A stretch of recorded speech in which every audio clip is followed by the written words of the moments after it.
Okay, this all leads to the final topic, which is based off of um, the writing by Marzano, 2003.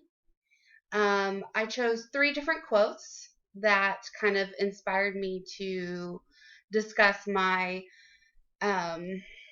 my opinion and my viewpoints on while I was reading this chapter three in this book, and it's called a guaranteed and viable curriculum.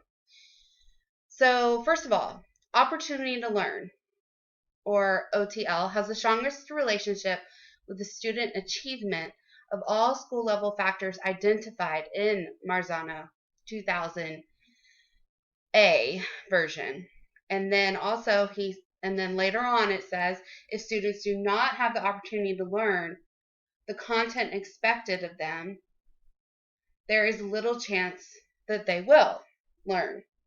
So to me, um,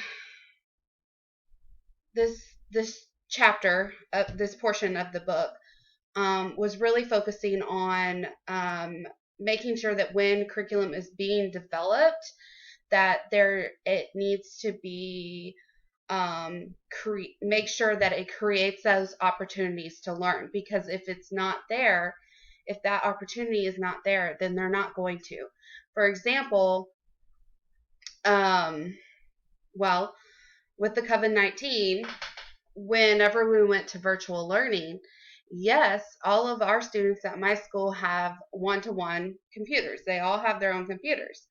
But in the long run, we found that many couldn't access anything at home, whether it be the VPN wasn't working with the district, or they had no access to internet. So it kind of all ties into equity, which I've been talking a lot about. And that's one thing that I want to continue to research about, is equity in education.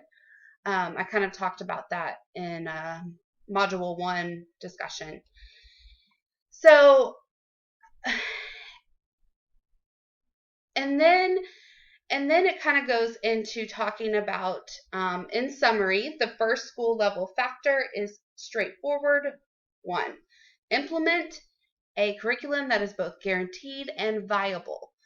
So honestly, when I first started reading, I didn't really know what viable meant. I kind of understood what they were probably going to talk about as far as guaranteed, but I didn't really think about viable. So it all starts with, like, you have to look at the essential items, okay? And this all ties back to the textbook by Jacobs, because she discusses in updating your curriculum that you have to think about the essential. You know, what's essential, what needs to be changed first, that kind of stuff.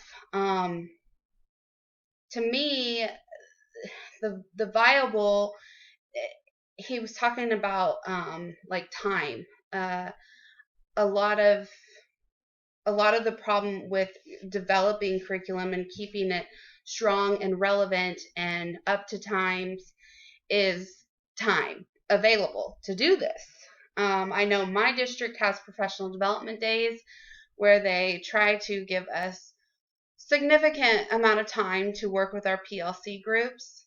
And that's really helpful, but it's also it's challenging to sit down with a group of teachers and kind of come up with something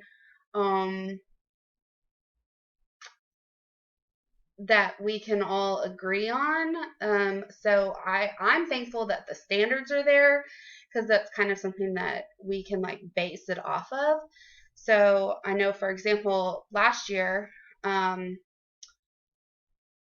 was able to sit down with all the middle school FACS teachers, and we kind of started updating our curriculum map with our school district. So I kind of already am familiar with these steps that Jacobs is going through, and then also it ties into Marzano's book as well. But it's time. You need that time. And then I asked myself, can all teachers in the district be guaranteed what they need to make the curriculum a guarantee? To me, you have to have the time and the ability. You have to have the materials. You have, if you're going to say something is a guarantee, meaning everyone's going to be doing, the same type of assessment to make sure that the students are learning the content, we have to make sure that all of us teachers have the same time and materials to complete. That is my take on Marzano's chapter 3 in his book.